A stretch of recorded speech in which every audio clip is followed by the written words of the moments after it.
जय हिंद मित्रांनो, तुमचा महा government exam या यूट्यूब चॅनलवर स्वागत आहे. तर आपण काही महा टी परीक्षामध्ये विचारण्यात येतील असे काही महत्त्वाचे प्रश्न बघणार आहोत. तर वेळ न घालवता चला व्हिडिओला सुरू करूया. पहिला प्रश्न आहे, पेंच, नवेगाव व चांदोली हा गट प्रामुख्याने कशाशी संबंधित आहे? TET 2021 मध्ये हा प्रश्न विचारला गेलेला आहे. तर हा गट कशाशी संबंधित आहे? तर राष्ट्रीय उद्यान. पर्याय क्रमांक 3 याचा करेक्ट आन्सर असेल. मित्रांनो, तुम्हाला आन्सर येत असेल तर तुम्ही कमेंट करत चला. 2-3 सेकंदात आन्सरचा कमेंट करा.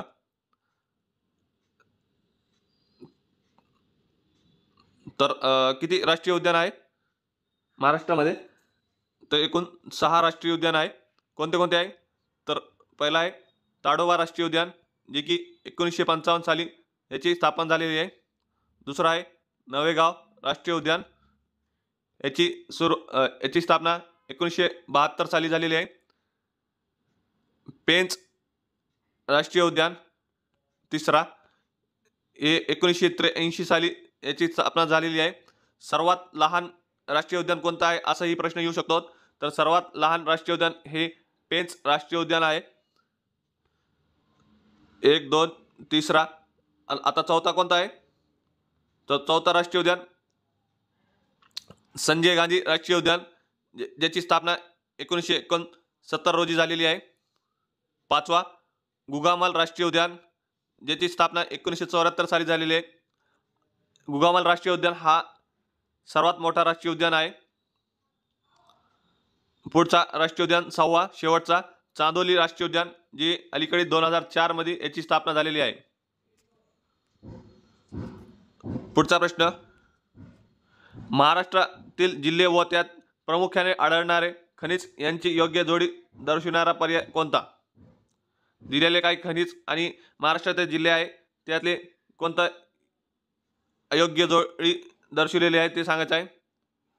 तर याचा करेक्ट आन्सर असेल सिंधुदुर्ग व गडचिरोली. मॅग्नीजचे साठे हा पर्याय चुकीचा आहे. तर काय पाहिजे होतं? मॅग्नीजचे साठे कोणत्या जिल्ह्यात आहे? नागपूर आणि भंडारा या ठिकाणी मॅग्नीजचे सर्वाधिक साठे भेटतात. पुढचा प्रश्न,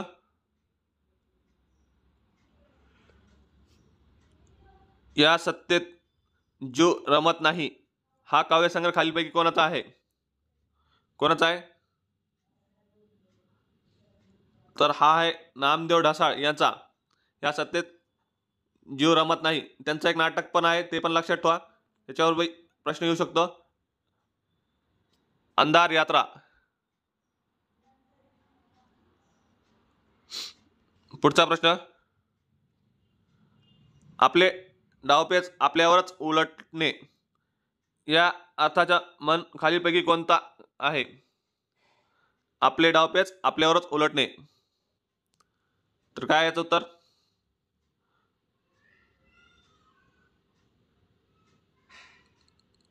पर्याय क्रमांक 3 याचा करेक्ट आन्सर असेल गुरुची विद्या गुरुस फळली.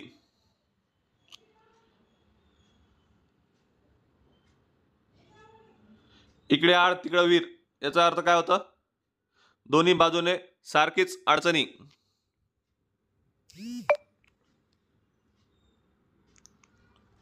पुढचा प्रश्न, सोन्याचा दूर निघणे या वाक्यप्रचाराचा योग्य अर्थ सांगा. सोन्याचा दूर निघणे काय याचं उत्तर? खूप संपत्ती असणे. पर्याय क्रमांक 4 याचा करेक्ट आन्सर असेल. पुढचा प्रश्न, ढग दाटून आल्यामुळे पाऊस पडण्याची शक्यता आहे.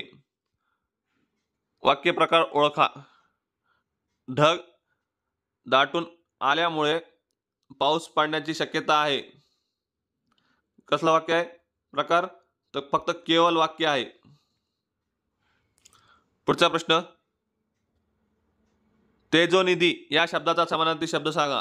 तेजोनिधी काय असेल याचा समानार्थी शब्द तेजोनिधीचा? धनमनी. पर्याय क्रमांक 1 याचा करेक्ट आन्सर असेल. त्यालाच अजून काय आहे? धनमनीचा समानार्थी सूर्य.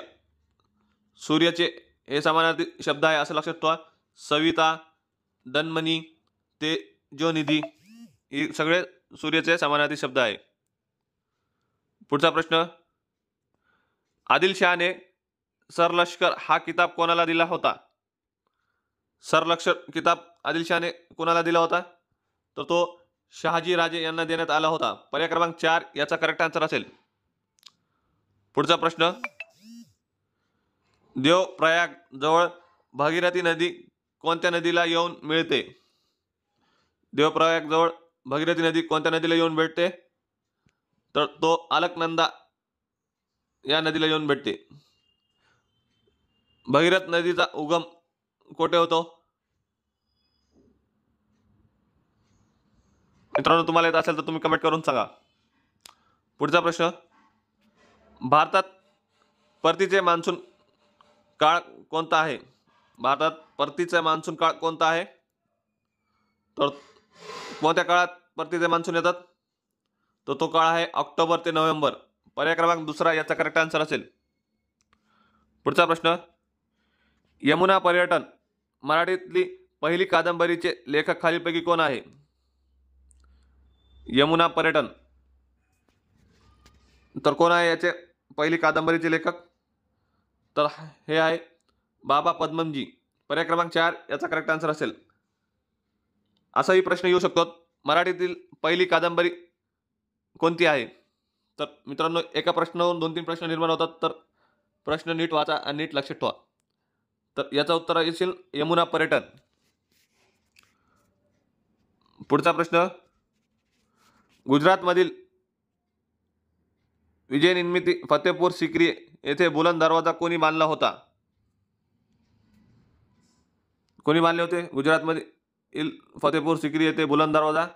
तर तो बांधण्यात आला अकबर यांच्याकडून. पर्याय क्रमांक 2 याचा करेक्ट आन्सर असेल. पुढचा प्रश्न, खालीलपैकी हे ऐतिहासिक शहर ओलान नदी काठी वसलेलं आहे? कोणतं शहर आहे ओलान नदी काठी वसलेला? तर तो आहे मिलन. पर्याय क्रमांक 3 याचा करेक्ट आन्सर असेल. पुढचा प्रश्न, 1954 साली पंचशील तत्वे कोणी मांडली होती? 1954 साली पंचशील तत्वे कोणी मांडली होती? तर तो मांडण्यात आले होते कोणाकडून? तर पंडित जवाहरलाल नेहरू यांच्याकडून तो मांडण्यात गेले होते पंचशील तत्वे. कोणत्या साली? 1954 साली.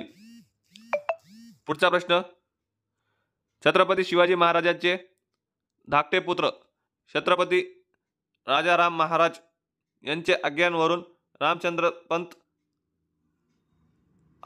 अमात्य यांनी कोणता ग्रंथ लिहिला? कोणता ग्रंथ लिहिलेला आहे? तर यांनी आज्ञानपत्र. पर्याय क्रमांक 2 याचा करेक्ट आन्सर असेल. Thank you friends. जर व्हिडिओ आवडला असेल तर लाईक करा, शेअर करा आणि असेच कंटिन्यू TETचे प्रश्न पाहण्यासाठी चॅनलला सबस्क्राईब करा.